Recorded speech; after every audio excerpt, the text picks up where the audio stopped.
Here with an exclusive at Adrenaline Training Center. It's Duthie for H4TV Canada. Pleased to be joined this time by Chris Clements. And Chris, it's a pleasure to be here with you. Thanks for coming. And today we want to talk to you about a fight coming up on December 3rd. It's at the RBC Center in Sarnia, and you'll be taking on UFC veteran Forrest Petts. How do you feel about that fight going in? Well, to be honest with you, about 10 minutes ago before we started our sparring there, I got a message and Forrest Petts is out. Forrest Petts is now out of the fight, so that's breaking here on H4TV first. Apparently he broke his finger, and now they're looking at a couple other opponents. Both of them are UFC vets, so I'm just waiting to hear back.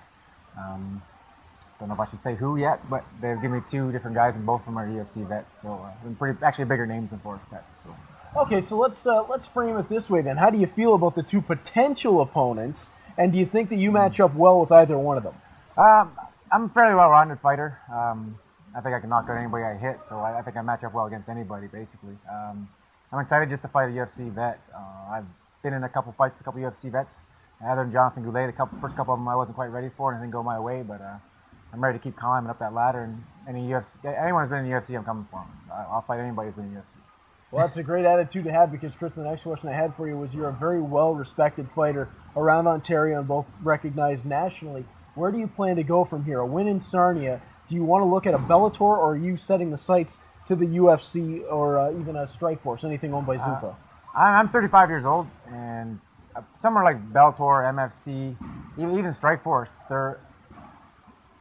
I'm going to be there for 5 more years before I get a shot in the UFC. So I don't want to go there and fight tough guys, because I'd rather fight tough guys in the UFC, right? Right.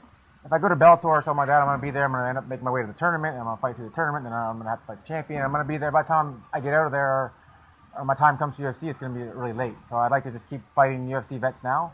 Hopefully the UFC recognizes me, and I can get in there. I still have a good couple of years left in me, instead of wasting my last couple of years trying to build it up in another big show.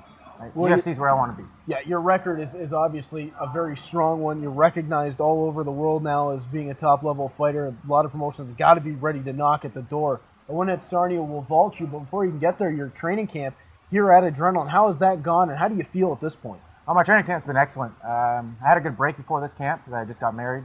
Had a nice 2-week honeymoon and a cruise in Europe, so got to go out there and eat a lot and get fat. So I was well rested and came back, and it's been a great camp, injury-free. I just feel fresh.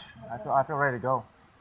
All right, well, Chris, we want to thank you for your time, and we hope that they sort out an opponent for you in Sarnia very soon, so you can know exactly who it is you're going to be matched up against. But thank you for spending the time with us today. Yeah, you guys got the exclusive on that one, so I might get a phone call later saying, you're supposed to keep that quiet. Chris Clements, everybody. He's great to interview. Great to talk to you. Thanks so much, man. Thank you.